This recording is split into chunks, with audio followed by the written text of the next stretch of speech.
Hey, what's going on, boys and girls? It's your boy Cuban Mike. You listen to 102.9 Tape Deck. And as you can hear from the tone of my voice tonight, I will not be yelling and be obnoxious as I usually am tonight. As you know, if you follow me, I'm mainly a hip hop show, mixed with a little bit of R&B and throw in some Latin flavor. And as you know, ever since 2021, I always been trying to bring awareness to what happened to my Cuban community.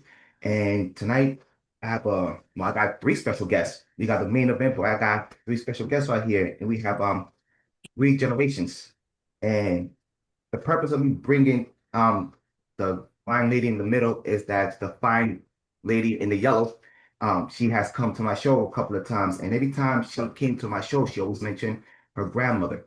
And a light bulb, we're supposed to work on Sunday, but a light bulb came through for me before the year. And so I'm like, hey, why wouldn't I bring this lovely lady to the show? And for the grace of God, it'll make it happen. Every time I give the Cuban back signal, she always come through. I also have a mother in the building. Ladies and gentlemen, I got Kiele's grandmother, and Kiele's mother in the show. Oh, and by the way, we're also gonna have a translation. So I know people at the show been bugging me to do something in Spanish. So I got y'all. I got y'all. We're gonna do a little combination of both. So for my English speaking audience, we could understand where we're coming from every time, we're gonna get this lingo going. So hi, welcome. Welcome. Hello, Welcome. hello. Thank you for having us. Yep. Thanks a Yeah, lot. yes. I'm sorry, I never got your name. What was your name, Miss? Abuela, tu nombre. Oh, Georgina El nombre de usted, Chirino. sí. ¿Cómo? ¿El nombre de usted? Georgina Chirino. Ok, ok. Y fui Y, delegada sindical de la compañía de electricidad en los años 60. ujú, Yeah. So we'll be translating that. So my grandmother's name, her name is Georgina Chirino, and she introduced herself as a union leader in the 1960s, at the beginning of what was the Castro Revolution, but she was already a union leader prior to the Communist Revolution. So we'll be okay, talking about perfect. that. And the other queen of the house, Gail's mom, can I get your name also? Yeah. Okay. Are you talking to Kiel or are you talking to me? You, mom. Yourself. Yeah, mom. Gail's mom. So yeah, Because the I'm whole time I Gina never, number two. okay, because I never got your names. I always got like Gail's grandmother, Gail's grandmother. So I never got like your official name. So I just want to like introduce you to get my audience up and know who you ladies are. So, So and yeah, so everybody knows me as Mama G. Also, just Gina. I'm her namesake. Georgina number two, for lack of originality. She was on the run when she had me, so yeah, we're gonna get into all that because it's like some, you know, I, absolutely. yeah, it's insane because like communists always take like certain words. Like when I was in college, like I used to say I was progressive and it meant something positive. Then they take it and say something else. Revolutionary used to be something that was actually revolutionary, and then they took it and they turned it to something else. So we have to know how to take our words back and claim it as ours again. Absolutely, for sure. So yeah, let me just get an introduction. What is Miss Chirino's story and her trials and tribulation and triumphs and how she became a real revolutionary? Ok, abuela, bueno, ellos quieren que tú empieces tu historia, pero trata de decirlo en inglés si puedes, intenta. Si no, y si lo tienes que decir en español, está bien y yo lo traduzco. So, empieza, tú sabes cómo es que tú empezaste lo que es decir, combatir el régimen comunista, cómo empezó tu trayectoria, tu I activismo. was in the electric company, arms, recounting money, for the cause and all that type of activities. Mhm. So I started doing that, and thanks God they did it. If I could guide a little bit the beginning, since you asked, right, Mike, about this introduction. So, Abuela, did people support Fidel at any point? Did you ever think that Fidel was doing something positive? Did you support Fidel at any point? No, no, no, no, no, no, no, I didn't. But most of the people, yeah, they support him because they think he was going to, be good for Cuba. Sí. So But no, I didn't. I didn't support him at all. In Yeah. the beginning, I was against. And what made you go against Fidel? What did Fidel do that made you think, okay, I can't support this guy? No, Fidel didn't do anything, but I don't know why I was not supporting him. So the first demonstration against the government was the workers of the electric company. That was the first thing, they was not prepared anything. It was just of a sudden, they were at the syndicate and they say, let's go to Palacio to protest. And it was the first protest that was done in Cuba, against the government. Yeah, so it was just, you're looking at 1960, 61. Yeah. What had happened was that the Cuban government, the newly installed Castro government, came to the union leaders and asked them, they were about to hold elections, and they asked them to substitute themselves so that the Communist Party members among them could come in and take their places and then be adversaries to that American, the owners of the company, to the administration. They wanted an adversarial relationship. And the union leaders had already had their elections and people were already nominated, and they weren't adversarial per se with their bosses, the administration. And so they refused to, step down. And so when they went and they had their elections, they had it was the very first open, spontaneous demonstration against the Cuban government. They went through the streets from their headquarters to what will be the White House, Palacio, like she said. And they were walking through the streets saying, Cuba, yes, Russia, no. Where you see the signs, the communists say, Yankee, no. Well, this was Russia, no, Russia, no. And so it was the very first time in history that the Cuban government released their rapid response brigades, their brown shirts, to come out and beat these guys. And they put in orders to capture their labor leaders. At that time, my mom can tell you, she helped get some of those labor leaders. She had connections with somebody at one of the embassies, and they were able to save some people's lives and hide them in the embassy. My mom smuggled people into the embassy, and she saved about 20 labor leaders' lives. But she also has a story of 3 gentlemen who got caught trying to leave the island, and they were put in front of a 24-hour kangaroo court and executed. Those were her friends and coworkers. And basically at that point, they started conspiring against, doing everything they could to help save the people in the city. Because what happened is that even though in the city, remember, Fidel was up in the mountains and nobody really knew that he was communist. He kept saying he wasn't communist.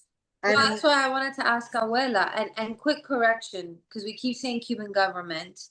They're not a legitimate government. So Yes. we have to just make that very clear. True that. They're a regime, ¿verdad? El régimen es un Regime. régimen, no es un gobierno. It's not a government. ¿Verdad, Yes. abuela? Pero, abuela, Fidel dijo que era comunista al principio. No. Did Fidel say that he was a communist at the beginning? No, not at all. He didn't say that. What did he say he was, abuela? No, he didn't say he was nothing. Just like where progressives are now, they won't say that they're communists. Did Fidel say that he was just gonna bring democracy and help save? Sure. It was good for Cuba. That's what he said. Yeah, and then and most of the people believe him. Okay. So most of the people believed that he was communist. That he was that he was good. That he was not communist. That he was going to hold elections. He promised to hold elections. Yeah. And then when he came down from the mountain, within a year, he took everybody's guns. The logo was, you don't turn in your guns. A revolution's going to protect you. You don't need your guns anymore. Yeah. And then the execution started. Yeah. It was a slow burn. It was a slow burn with it. Yeah, because I do recall him saying they were going to have free elections and they were going to make it all fair and balanced, and we all know what happened in the end. So it's fair. Go ahead. No, yes. And, we have such a historical person here. Abuela can talk about her story, but I would like Abuela to answer some contextual questions about Cuba at that time, for the people in the audience that are Americans and have their ideas of what Cuba was or was not, you know, at the beginning of the revolution. So, Abuela, I wanna ask you, did Fidel Castro free the slaves, or was slavery already ended in Cuba No, it was not a slave. No slaves, no slaves. No. no slaves, right? No. That's a So fallacy. That so was too much before. that was much before, right? Exactly. What year do you know when the slaves were No. freed in Cuba? No, I No. don't know. It No. was much before. It was much before, right? Yeah. So were there black people in positions of power and government in Cuba when Later on, yes. You know, it Listen, was but not so Batista much, was mulatto. Sorry. it was not Batista was black. yeah, but it was not so much, you know, discrimination. It was No. not in Cuba, no. The discrimination, if we're going to talk about discrimination, and the black story of the Afro-Cuban story is different. It has a different trajectory than the American slaves. In America, the slaves were taken apart, taken away from their families, taken away from your families.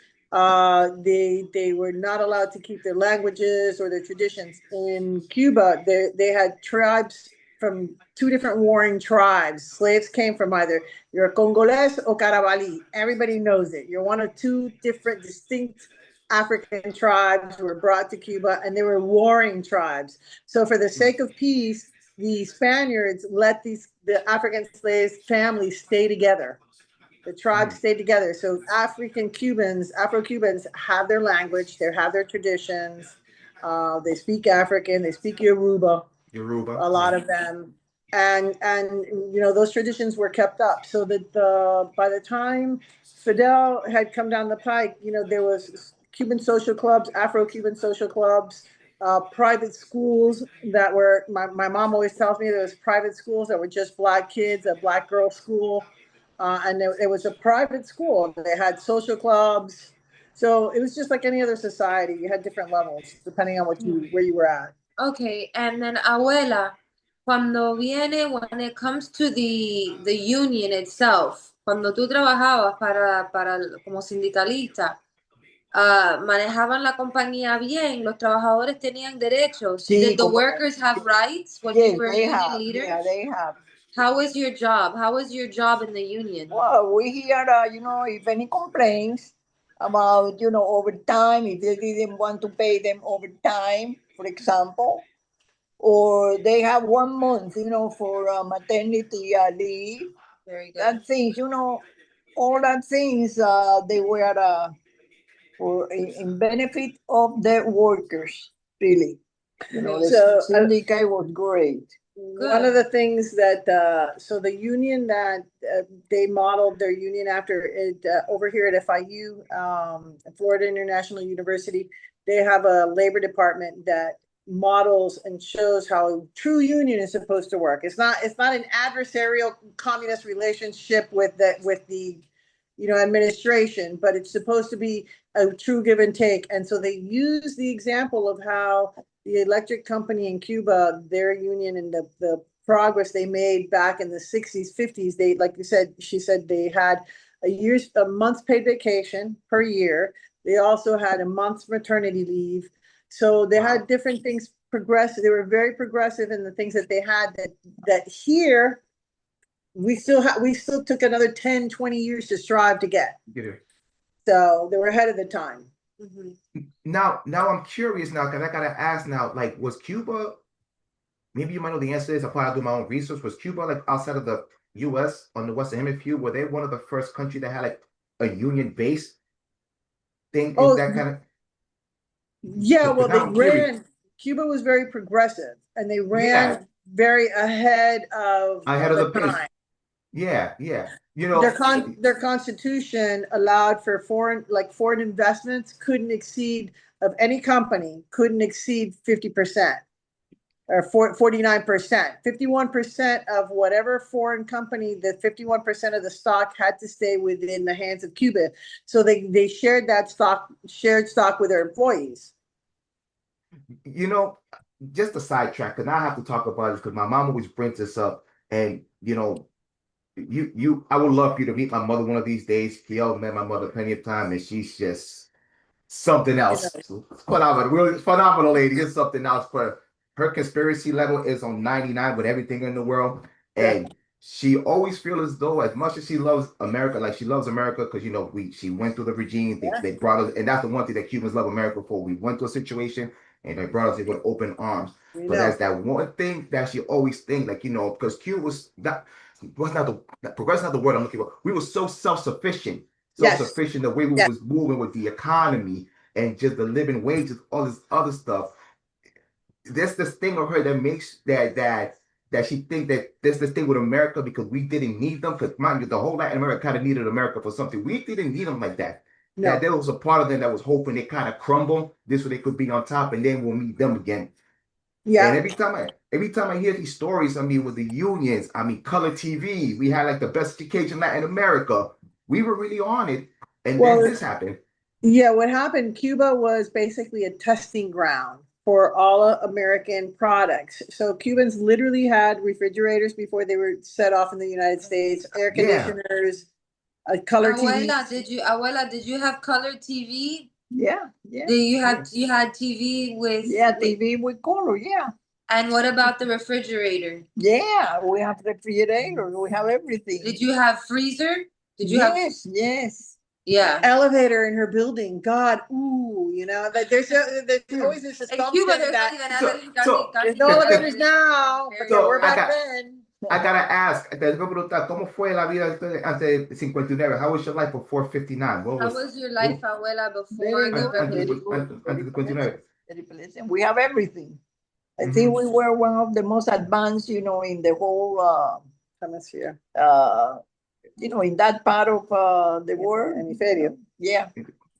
And abuela, question. Was our family always rich in Cuba, or did we were not rich. We were middle class. Okay. Yeah. So there was a middle class. Upward mobility. There was upward mobility. So explain. Not rich. So explain that, abuela. So there was a middle class in Cuba. Yes. There was a middle class. Yeah. Yes. Poor, middle class, and rich, but we were not rich. Okay. And so what did our family have to do to become middle class? We had to work a lot. Well, I work at the electric company. The electric company and the telephone company and the petroleum companies were the best to work. I have a good salary. Okay. And did you have to study a lot to get that job? No, not really. Did you go to school? Of course. I went to the university. I was study accounting, but not really, not you didn't have to study. But I don't know how many they applied for the jobs. I was number 90. But I think like 1,000 or more applied for the job that I got. It was number 90. Very good. Wow. Yeah. Were you the only woman? Were you the only? No. They were women. But in the syndicate, in the union, I was one of the only ones. There's 2 women labor leaders in the union, and she was one of the 2. Yeah. Wow. So I'm gonna preempt. So I'm gonna move a little forward for the story, so the things. As a result, go ahead. We're gonna let a cat out the door for a second. So we as of the union, when they rebelled against the government, basically they were on everybody's tail to get them out. So Mom helped a group of men, labor leaders, get into the embassy. She also helped work. She was working with the underground, trying to help transport people out of the country. So there were people that the government was looking for that had been part of their own people. Okay, but who were in the city, because the people in the city weren't communists. They didn't have direct contact. So when these guys come down from the mountain and start revealing themselves as the communists, that upper echelon, that upper core in the city that have been working in the city now became their enemies. And that's what they refer to as esos gusanos. Gusano. Yeah. Ah, Yeah. okay. Yeah. So I never heard that comment. I never heard that term until I was in my 20s when somebody's a hippie chick in New York threw that in my face. I had never heard of that comment. I remember running to the phone and calling my mom. I go, Mommy, nosotros somos gusano. And there was that pause there. She had to think about it. And she said, you know what, my dear? Yeah, we are. And then she tells me the story. So the government was on to her. A lot of people were caught, executed. They were coming in hard, especially, eso es antes de Bahía Cochino o después, cuando empezaron a llevarse la gente presa de Sorimarín y todo eso. Sí, cuando Bahía Cochino. Yeah, right after Bay of Pigs or just before Bay of Pigs, they have been in the city preparing. They were getting weapons from the CIA, burying them on the beachhead, trying to prepare for the Bay of Pigs uprising.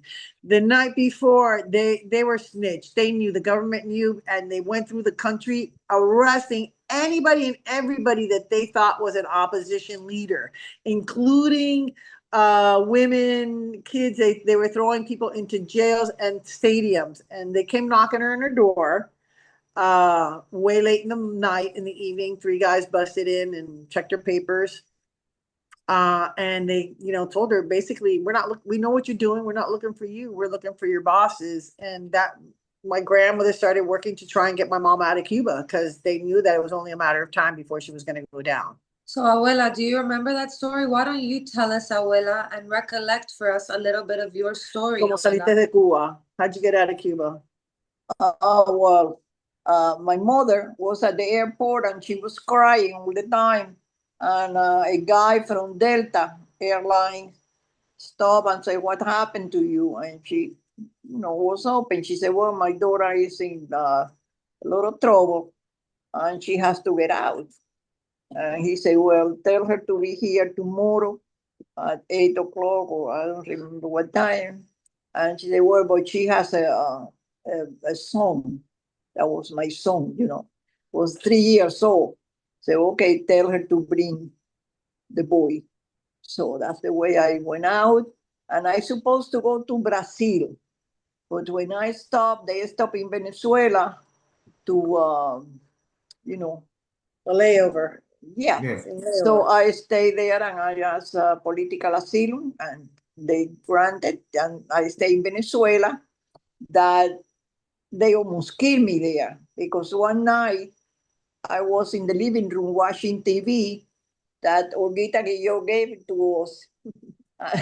They came and they got a cocktail Molotov in the living room, and where I was, they, after that, the cocktail Molotov, they start, shooting, and where I was sitting was going to be right here, but my son was, playing in the floor, so I went down right away to the floor, so that's the way I was safe. But it was very close. It was close. Yeah. And Abuela, the story that Mom has previously said, when they were searching your house, do you remember when they would search your apartment every night in Cuba? Yeah, but they never found anything. I know, but can you tell us what it was like when they would come and they were searching? ¿Y qué te preguntaron de tu jefe? Bueno, no, they said, we are not after really you. We are after your boss.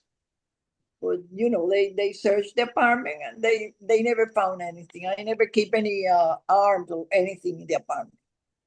So they let me go. The thing is, when she gets out of Cuba and she asks for asylum, like back then, it was not like it is now. This willy-nilly, I'm going to walk 300 miles and get to whatever country I want, and then I'll decide if I want to ask. No, true international law, if you're really fleeing, you're supposed to ask for asylum in the very first country that you come to in safety. And that's what they did. But what happened was that Fidel Castro had gotten pissed off with this group of Cubans because they had all been part of that upper echelon of the city. They were the leaders of the movement in the city. And so he sent people to Venezuela to get even with those first gusanos. And there was this attempt made on the house where my mom was staying when they almost killed her. and that came out in the papers. Kennedy saw it, and he granted them asylum in the secondary country, because back then, if they caught on that the communists were following you internationally to kill you, then the U.S. would grant you safe conduct into the U.S. So basically, when she go to Venezuela, the story is not over. There's still a pursuit of chasing to Oh, pretty yeah. much execute. Wow, that's like Yeah. some cat and mouse stuff. Yep. So, Wow. I mean, with and that then being said, wait. go ahead. I'm sorry. Go ahead. No, Go go ahead. ahead. It is a cat and mouse thing, and it didn't end there, because when they got to the States, they had found out this was a union, and so their retirement fund, their entire retirement fund, had been held with a company in a Canadian insurance company, had their retirement fund, and Fidel Castro, who was partying with the Trudeaus at the time, they went international law to try and get that Canadian company to return the funds to the true union leaders that had put the money into that fund, and they won an international in Canada. They said, no, I mean, they were friends with the Trudeaus, so they were like, no, we're keeping the money, and they gave it to Fidel Castro and didn't play footsie. Yeah, for sure. Blame Canada. Love Canada. Yeah, exactly. Yeah. With that being said, I gotta ask, like, this is like a movie should be made out of this, for crying out loud. Kiele, make some calls, for crying out loud. Make this happen. Talk your Netflix friends. One day at a time. Oh, yes. With that being said, I gotta ask, this is like the late 50s, early 60s. You being a woman and having that courage, was there any fear in your heart as you're going through these, you're pretty much running for your life? Any fear in your heart when you're going through this?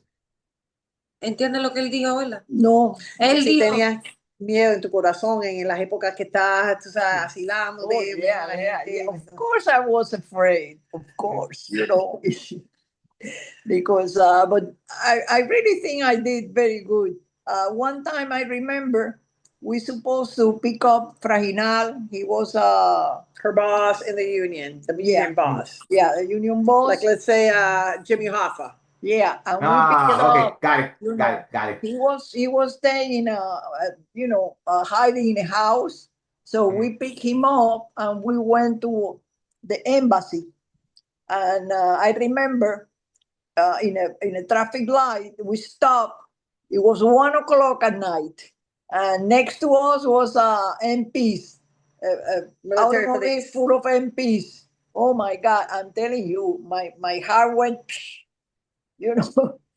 But thanks God they didn't stop us. It was 1 o'clock in the morning, and we were going to the embassy. Everybody went to the Brazilian embassy, that we have friends there. So he went there. Later on, I don't know why, they transport him to the embassy of Mexico, and he went out through Mexico. I don't know why they did that, transfer. But I remember it was very, it was frightening. Abuela, so do you feel, Abuela, that you knew how to deal with your emotions? Did you show that you were scared? Did you cry a lot, or were you No. I'm not the crying person. No, you were more serious. There's a story though I want her to share with you. So my dad was one of those people that she helped sneak into that Brazilian embassy, and he ends up having a toothache, and he needs to get taken out and taken to the dentist. And you can tell him that story. Yeah, no, I took him, because I was dressed like a maid, and I went through the back, and he, went through there. And when we were in the dentist, that we knew, he was against the government too, came some guys with arms. Oh my God, my heart went because they were friends of the dentist, but the dentist was, conspired already. But they were friends, so they just came to say hello, and everything passed okay. But At that moment, they could have gotten caught. They were like, okay, if you any kind of unsteady Oh, no, move, no, we're no. outed. They didn't know if the dentist had outed them or not. And Yeah. sure we were going to be, executed. They found who we were, for sure. Did they have an order for execution for you or for No, abuelo? no. Did they have an order of No, execution? they didn't have a specific for me, but if they caught you doing things like that, they send you to the fighting squad. But Yeah. no, they didn't say, Georgina Chirino, Martin Marrero. No, no, no, no, no. They just I know they that my caught you. dad had been sentenced to death in absentia. They were pissed that they didn't catch him. And my mom, basically at one point they were like, if we catch you, it's going to be 30 years. Because Yeah. for the women, they wouldn't put you in front of a firing squad, but they would put you in jail long enough for you to just die in there. So, Abuela, did you have any physical response to being anxious or the nerves? Tu cuerpo respondió de una manera con la ansiedad o algo? No, sometimes you were afraid. I'm not going to tell you I was not. I was afraid, but I think I control myself very well. Good. Yeah. And what year did you came to the States? ¿Dónde llegaste aquí? ¿Qué año llegaste acá? In 61. Yeah, beginning, at late 61, because I was born in 62. She got here pregnant with me. June 14, 1961. June 14th, 1961. That's when You got The to day state. before my birthday. And what state would you ended up? They took you in? Were you in Florida with the rest of them? ¿Cuál estado? And get- No, ¿Qué ciudad en los llegaste aquí a Estados Miami. Sí, Miami. Yes. Miami? Right Yeah. here in Miami. Yeah. Yeah, with the rest of them, huh? With the rest of them. She The rest got of here. y'all. She was preggers. She had my brother. She was pregnant with me and my dad. They didn't have any money, not a dime to their name. And when they walked out of the immigration cop there gave my dad $20 because he felt bad because they didn't have All anything. right. And a week later, my dad returned it. Okay. And that was as much of a handout as they got from this government. Bueno, abuela, and so abuela, I asked you, what was your experience as, an immigrant, or rather exile coming to the United States? Did they give you, how much support did you get? Did you have to start working right away? Yeah. My husband went to pick up tomatoes. That's what they were doing, picking up tomatoes in Homestead. That's wow. what, the work that we had. Mhm. And, Now, I gotta ask this because I know Cubans are very resilient. So you went from working at a union to like picking up tomatoes. Is it like a part of you that felt like, oh my God, I went from doing this to like doing this right now, and now I have to like start all over again? It was like a part of depression, or you feel as though this is what I have to do to like be self-sufficient and do it all over again? I don't mind starting from scratch. ¿Te afectó? Go ahead, mom. Lo que si se te sentía, ¿cómo te sentiste teniendo que empezar tu vida de nuevo, como en cero? Que si te sentías como que si fuera una opresión o si que era algo que tenías que hacer. No, algo que tenía que hacer. Ahora digo en inglés. Yeah. Oh, that was something that I have to do. What other choice I have, So Did you get depressed or did you just do what you had to do? no. I did what I have to do. It was no time to get depressed. No time to get depressed. Yeah. It's sink or swim. It's sink or swim, Swing. Yeah, we learned very early on, and I tried to teach my kids whenever in this family it comes up, life's not fair. It's like, yeah, you have to know life isn't fair, and you have to prepare yourself the best so you can open all the doors you can early on, because. Yeah. This one told me a couple of tricks about like not being a fair and being a B. So deal with it. Yeah. Deal with it and just power through it. So it's that thing called life. So I've learned that every day as I get older. For sure. Yeah. So this is the 60s. So again, I have to ask because a lot of people from this generation, they come to the States, and they were so like optimistic that the states were gonna get involved and destroy that whole thing down. So were there like a sense of optimistic that they were gonna like get involved and just pretty much do what they have to do to get rid of the regime? And then once that didn't happen, what was the result? It's like I'm not coming home. Abuela, ask abuela. Okay. No, okay, well, Let her say. después el resultado de que si había esperanza que los Estados Unidos iban a hacer algo para Cuba. Bueno, Entonces, siempre hemos tenido la esperanza, pero no se ha hecho nada. Pero siempre hemos tenido la esperanza, la verdad. Dilo en inglés.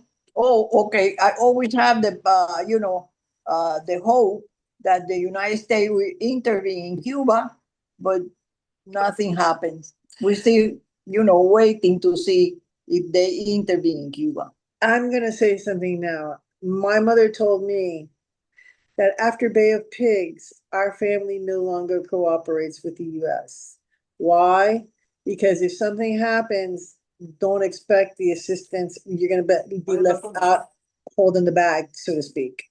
You know, the Cuban problem in reality, because we don't have oil or we don't have minerals or resources that are wealthy resources. What it may have been a beautiful touristic island, very happy people because we're all great people. People love Cubans. It's been sad, it's been neglected, and we're still lingering. I mean, we're hearing how they're moving in for Venezuela, but you don't hear any talk in Cuba, even though in Cuba they're out in the streets every night right now. Where their main source was sugar, and sugar now is not that important, Yeah. But they have now everything is like artificial sweetness. And abuela, and so the hope of getting the US involved, right, is because we would want the Cuban people. Tú quisieras que el pueblo cubano lo pudiera hacer solo, pero es que tienen los recursos para hacerlo solo. No. Say it in English. No. They don't have the sources. The I mean, the arms and everything to do it themselves. The They Cuban need people. the United States to do it. And the United States so far is not doing anything. So Yeah. So I'm going to tell you. Talk to me, MG. Talk to me. Yeah, Talk to there's me. a little story that's unknown to a lot of people, but it has to do with the relationship between Cuba and the United States and 1776. Please And do tell. have you ever heard of the ladies of Havana? And I'm not talking about the ladies in white, but the ladies of Havana. And Never George heard of the Washington. ladies of Havana. So I'm about to learn something. So in George 102.9, Washington, we're about to learn something real quick right now. I'm gonna Break it tell down, you Mama G. real quick history. So in 1776, George Washington, the Revolutionary Army is broke. American Revolutionary Army. They don't have money for food, weapons, or clothing to arm the people. George Washington sends a Frenchman down into the Caribbean to look for men, supplies, and money to win the war. The guy goes first to Haiti. In Haiti, he gets a bunch of black soldiers, Haitians, that are promised their freedom if they come and help fight alongside George Washington's army. Then that Frenchman goes to Cuba. And in Cuba, a bunch of women of society raise $10,000 that in gold, jewels, and coins that they send back to the United States to George Washington with a note that read, so that your children do not have to live in slavery. And they handed that note over with the gold. And with that gold is the Revolutionary Army was armed and clothed so that they could go up against the British and win. Wow. And nobody ever says that. And we feel betrayed because our future has been mortgaged off. Our children are slaves and our future was mortgaged off so that this country wouldn't have to deal with weapons in its hemisphere. However, yeah, there's no weapons. There may not be any missiles in this hemisphere. We don't really know. There. But there are bases, spy Right. bases, and our enemies are here. And that little island serves as that base for us. But they sold it to the communists. They mortgaged off our freedom. We're not allowed to fight for our freedom. Can't do Hi, it. America. Yeah. Hi, America. Hi, America. Hi, America. Every day, you gotta do things with a smile on your face. Every day. It's It is. it's a very difficult and convoluted reality with a lot of mixed interests involved, right? And we ideally would like to have been able to, fight for our republic on our own, Yeah. but our hands are a little bit tied at this point with all the variables involved. And it's been difficult. Again, the United States has granted us a lot of exceptional privileges that we are always going to be Grateful for. grateful Of course. for. Of course. We're very You know. American. I mean, We're very American. better dead than red. But We 100%. But the context of Cuba is unfortunate. Sorry, Sorry. the light just went out. So there we go. Hey, flash it. Mm, Okay. So So yeah. yeah. and the change. So honestly, just so you know, that even when they got here, they did work for a while. Trying to help the cause in Cuba after they got here from Cuba. They did a few things. But the FBI basically tailed them and contacted them. And my grandmother was given a warning that if you guys don't settle down, you're going to do 5 years in jail instead of 5 days. So better cut it out. And so they just laid back.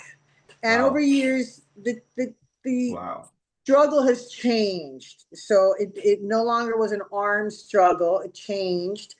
And then it became a truth struggle. There was an iron curtain went over the island. We didn't know for many years what was going on. But then all of a sudden they needed funds and they needed to start letting their people go and they needed to start communicating. They saw Miami. Miami was built by free Cubans while they languished in rot.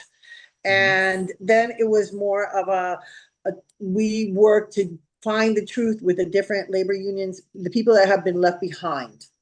And they started getting information to us about what was happening with, whether it was the women with the political prisoners, or in our case, we worked with labor leaders inside of Cuba that were independent, of course, now there's no real labor unions that are independent, but they serve as a sounding board for the labor abuses that were going on in the island.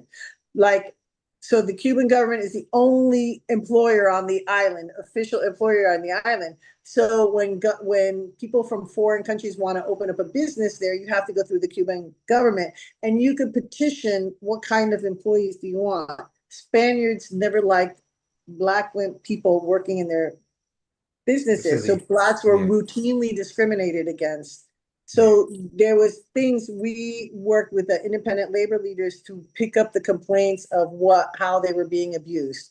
And so here in the outside, we were able to create after 49 years, the first time that the Cuban government, which kept saying that the island was the island of paradise for the proletariat, well, we got them, condemned for labor rights abuses because we were able to document directly with the people of the island what was going on and bring to light what was happening. So the struggle changed to one of communicating with the people that were left behind, finding out what was going on, what they needed, helping educate them of their rights. And we were very much as a family involved in trying to bring that forth so that the Cuban people actually knew what their rights were, because after the closing of the island to the Iron Curtain, they never really knew. Abuela, pregunta. Entonces, te digo, ¿verdad? Por ejemplo, ¿tú crees que los cubanos en la historia han luchado bastante para combatir el régimen en Cuba? Yo creo que sí. Do you luchado, feel like Cubans have fought a lot? Yeah, I think they did what they could do, because it is very hard to fight against this regime that is so brutal, that kill everyone that was against them. So I think they did enough. Yeah. No. Okay. Her aunt, my grandmother's sister, ended up doing 10 years in prison. They tried to get her out of Cuba. She refused to go. She said, I haven't danced to this party. I'm not leaving till it's done. She was arrested she was arrested at the very beginning of the revolution, and they wanted her in jail because they knew she was anti them. Yeah. And they accused her of having killed somebody. And my grandmother knew that the person they were accusing her of having killed was hiding out, was a neighborhood drunk who was hiding somewhere until they put her in prison. And so my grandmother actually went out, found the guy, brought him to the court by gunpoint, and said, "Release my sister. Here's your dead man." And they had to let the guy go, let my aunt go. But several years later, after she didn't get out, she stayed behind. They caught her trying to nurture, care for somebody that had been wounded, and they put her in jail. They gave her 30 years. The 30 years, she served 10. She was an elderly lady. She was already in her 60s when she went in, 50s, 60s. So all of the old political prisoner women that we know all knew my aunt, because they said she would take care of them in prison.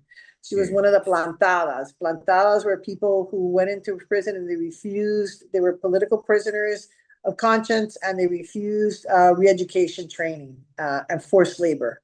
So they were left naked for many, many years, just in their underwears, and they were, severely beaten and punished because they refused the re-education. And they let her go after 10 years and 3 heart attacks so that she could die at home, because internationally, they didn't want these women dying in prison.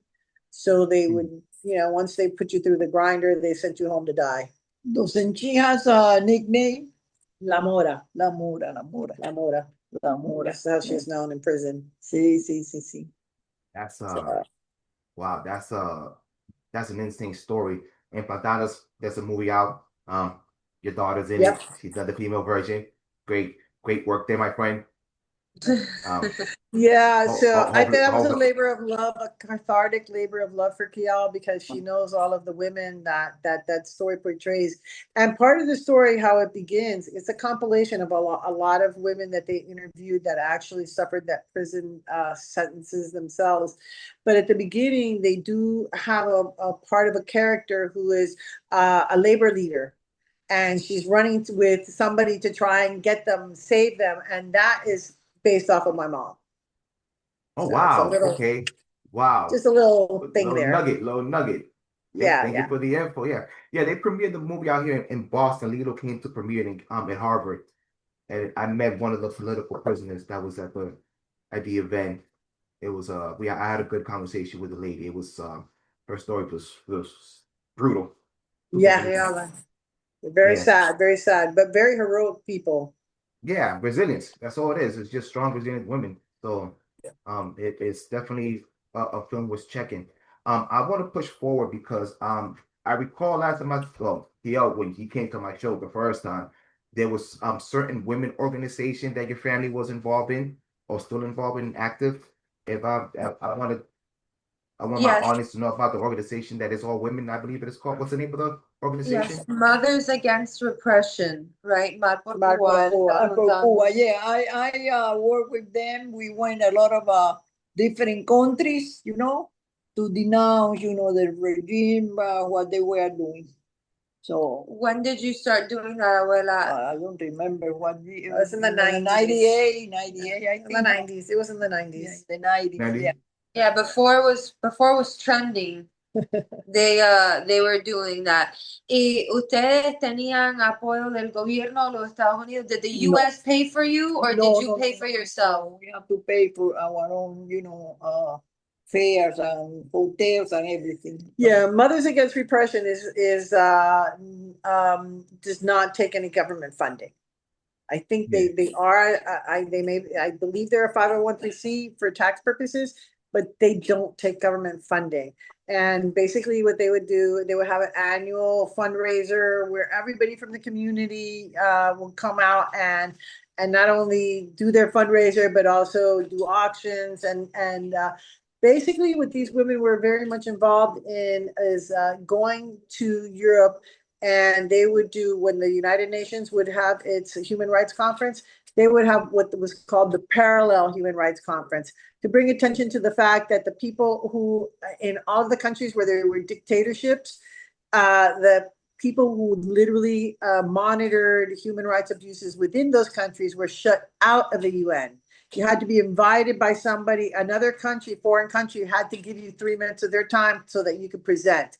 So basically, by doing the Parallel Human Rights Conference, we got together with all of the different countries in the world that had NGO monitoring human rights abuses within their dictatorships, get together, and we would present our own conference, and we would present, to the UN formally suggestions on how they needed to actually work to help these countries, the people in these countries that were that were underrepresented. And we could talk like Iran, Syria, people that in all over the world where these dictatorships are happening, and the UN does nothing to help any of them. Yeah. And so yeah, we were bringing light to that. And basically, at some point, the UN said, they cut us out totally. They changed their rules and their bylaws so that we couldn't even bother going to show up there.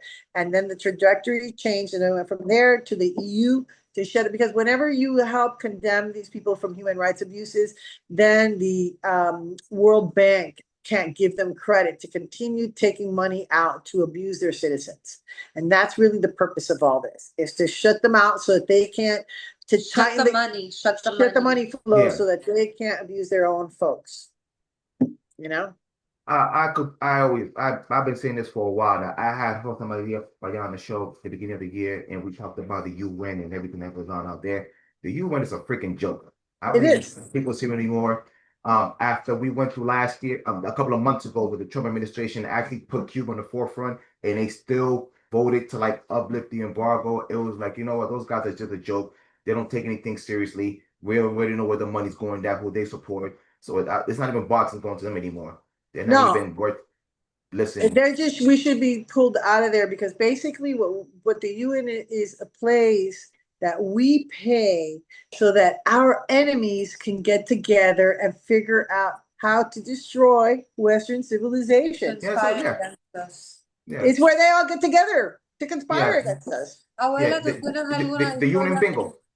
Con las mujeres de Mapocuba que quisieras compartir? Algo exciting, algo que pasó. No, we went to the ONU. Isla Margarita, what happened to you guys? ¿No le corrieron a una iglesia? Los comunistas. No, I don't remember that. There have been moments when we've walked into, like the communists know you're in town, so they set up anti-protests. And I'm 91 years old, and I don't remember many things. Okay, 91 and 91. Oh, you look lovely for 91, sweetie. You look lovely for 91. Lovely. We were involved in so many things, at the time, that sometimes I don't remember things. Hay una historia de cuando ellos te atacaron los comunistas en Ginebra o en algún lugar en Europa. Italia. No, I don't remember. No. Well, I got a story for you in Geneva, and we were protesting outside in this park that's called the Plaza of the Broken Chair. And it's a giant school chair that's got a broken leg. And it's a tribute to Diana, Spencer, Lady Diana, because she was into taking out landmines to try and save people. Yeah. So in that plaza, basically, they let all the different countries that want to come out and protest, have their say. And one day we were there, and the Cuban government sent their photographers to come in and take pictures of everybody that was protesting. It's a method of intimidation, and these are all elderly ladies. They were already retired women, and they would dress in black with their little pearls, and they show their really very courageous face. And these guys just get there, and my mom was there, basically our photographer, on the road photographer. So they come up with their little camera and their bodyguard. The bodyguard's a young kid, and their camera, and they're filming all of us, intimidating the women, trying to intimidate the women who started singing Libertad, and they're trying to be solid. And I just gave my mom the camera, threw my mom the camera, and I go, get ready to take a picture. And I walked up to the bodyguard. Yeah. I walked up to the bodyguard that was the cameraman's bodyguard, and I just walked up to him and I put my arm around him and I picked up the sign saying free such and such political prisoner. It was Luis de Antunes. It was Antunes. I had Antunes's, please release this political prisoner.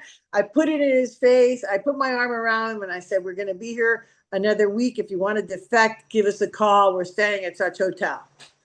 And I walked up, and my mom flicked the picture, and that kid was like, no, don't stand next to me.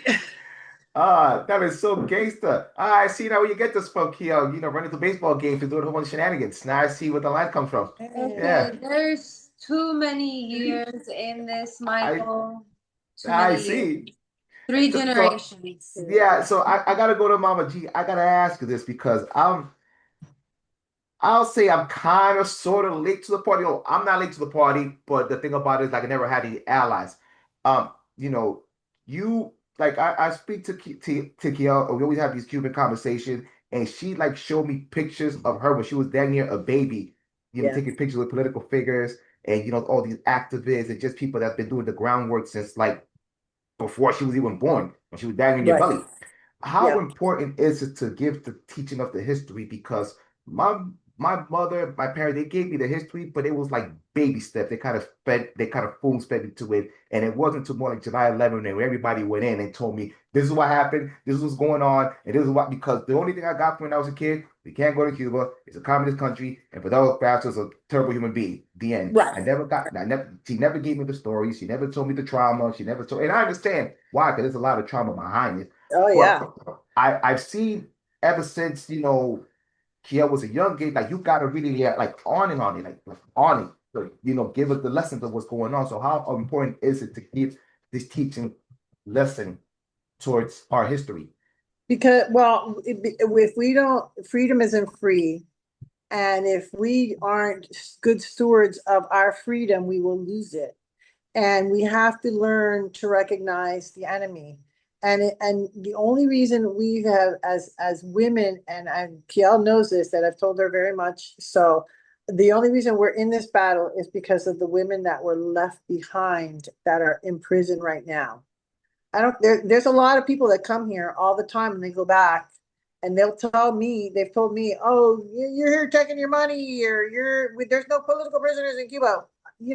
I can't get involved in that. We're here for the reality. The reality is that there's a lot of pain, a lot of suffering.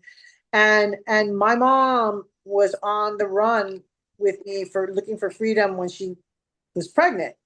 And I was in Europe protesting when I was pregnant with Kiele. And I did have an incident where at the at an airport, they were trying to arrest me, and I don't know. It's a matter of, look, in the 60s, I grew up in the 60s. Everybody has a cause. Everybody had a cause. The environment, the animals. Well, I came home at a certain time and I asked my parents what's going on with Cuba, and there was nobody speaking for Cuba. There was a huge lack in the community with the translation, because everything that with Cuba was just being opened up from the Iron Curtain days, and the people were not allowed to talk. They were censoring themselves. So in order for you to get any kind of information, they would do what we call rhetorical dialectic. They would write a 5-page letter to tell you, I'm being beaten today, because they couldn't go out and just say it. It would cause them prison time. So since you had to know the cause and what they're trying to tell you and be able to read between the lines to bring that point to what is the reality and be able to state it within our society, which is give it to me all in one page. Okay, because if I send that to a foreign country, there's no foreign dignitary that's going to read 5 pages of flourishing words to figure out what the heck is going on that island. So it was a matter of we did have to train the people on the island If you're going to make a report of human rights abuses, it has to be concise. This is what it needs. I need a name, I need a place, a date, who, what, where, when, and why. And if you can answer that, we can make a report. And it was a brotherhood of us trying to support them and be their voices outside. And you tell me what's going on, I will make it real. We'll help get the word out for you. And that's how the struggle has kind of changed over the years, and our history. It's very important for us to know our history, because it's the legacy. We're here for a reason. And we're very uniquely positioned in this world to know what that devil that's happening, what it is, when we say what is woke, what is progressive, what is socialist, what is communism. They'll tell you, well, we're not communists, we're socialists. Well, our roads lead to Rome, Yeah, they're pretty much cousins, so it's like you're pretty Yeah. much saying the same thing. Yeah. Yeah. Well, the communists will tell you there's no real communism. The whole world has to be socialist for it to evolve into communism, because then Yeah, we'll all be working for the collective. And I live in Massachusetts, so it's just as social as you could get up in here. So I already seen the movie 1,000 times. I'm in socialist hell out here. So that's you don't have to hard. tell me. I know what I'm going through it on a regular basis, but I'm just fighting a good fight out here. Yeah, And the yeah. good thing about it, I still got a team behind me. And I got a team in Florida. So now I got nothing to worry about at the moment. There you I can go. call this one up. I'll call this one here, give her a plane ticket, man. Yo, we got a war. Pull up. You got to know it's hard, because we know, we can see the devil where it's coming from, and Yeah. it truly is a war against good and evil. And one of the things I tried to teach my kids, aside from life's not free, and I was taught by somebody else, the communists created the word capitalist to make us feel guilty about using money to barter with. But capitalism, that capital, okay, is what allowed us to be able to be on an even keel and for people to barter. And I heard somebody lately going, oh, well, maybe we should go back to the days of, I'm going to trade a cow for my candles. Where? What world? Yeah. Come on. Nice. So it is a matter of the true nature of man is to be able to trade. I have a service, you have product, I have cash, I want this, I need that, you need the other thing. Let's come to terms. What is the best? Buyer beware. Yeah. E pluribus unum. Yeah. Oh, wow. Oh, bar. Yes. So we are. So I guess I don't want to take much of your time. I know it's getting late. So I guess I want to just end the night like this. It's the $50,000 question I tell every Cuban that they come to my show. Do you think in this lifetime we're finally going to see a free Cuba? Vamos a ver. Abuela, ¿tú crees en tu vida que tú vas a ver a una Cuba libre del comunismo? I don't know. Hmm, I fair don't know. enough. I Fair really enough. don't know. I used to think there was a saying that no hay cuerpo que mal que dure 100 años ni cuerpo que lo aguante. Tyranny. There's a saying is that there's no evil that could last 100 years or a body that could tolerate evil for that long.